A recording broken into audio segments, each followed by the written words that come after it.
So the first team I kind of wanted to talk about was Chelsea and Frank Lampard, because 3 weeks ago they were up there challenging, according to everyone else and fans, they were challenging for the league title. They were up there. And I feel like the narrative slipped, and I've seen some Chelsea fans on some other podcasts I listen to and watch, or Sky Sports or whatever it may be, almost saying like, yeah, I think Lampard's going to get sacked. Like, I think he might go. And it's like, that was 3 weeks ago. You were like buzzing that you have Frank Lampard, a Chelsea man, in charge. And now all of a sudden you're discussing him being sacked. It's just such a quick turnaround. So overall, Matthew, I'll start with you. You know, Chelsea in the last 5 years, 5 years ago, they finished 10th in the league. They then went on to win the league title the season after. They then finished fourth, then fifth, then third, then fourth.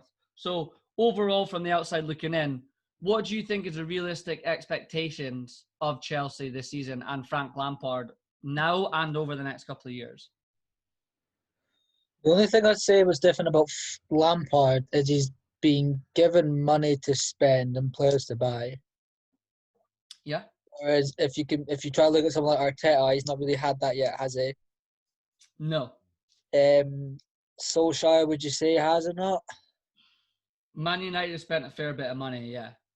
I more mean like Solskjaer and wanting to get his players and do it his way and give him time. No, he's definitely not spent. He's not spent a lot, I would say, yeah.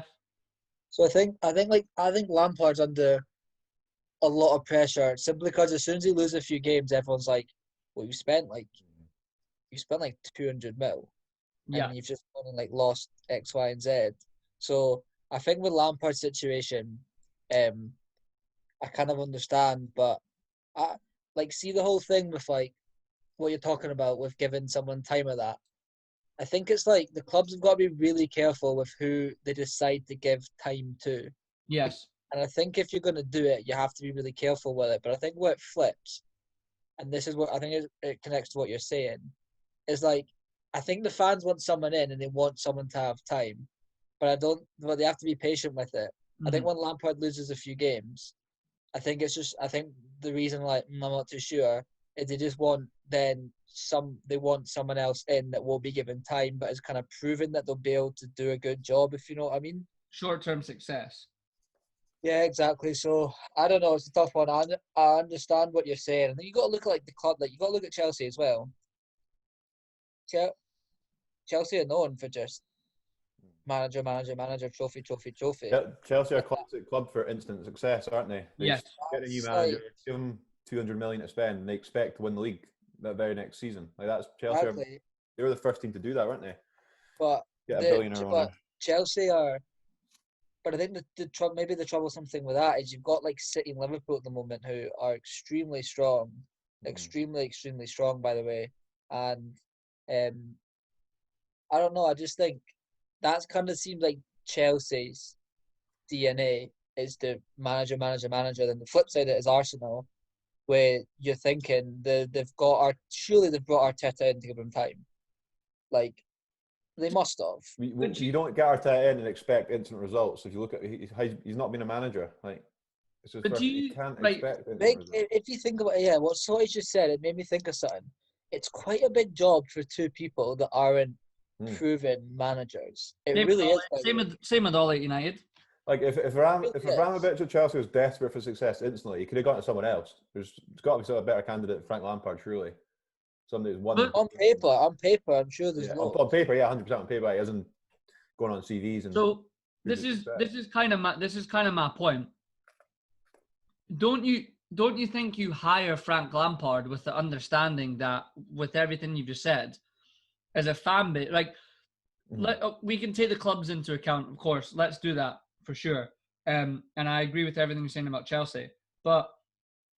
When Frank Lampard came in, did Chelsea fans really expect Frank Lampard to do what Ancelotti did there and Mourinho did there, like right off the bat? Do you know what I mean? Based off everything you've been saying, I think when you hired Frank Lampard, surely your thought process as a fan has to be, okay, this is maybe us going in a different direction, and we have to accept to be patient with it and let Lampard grow as a manager.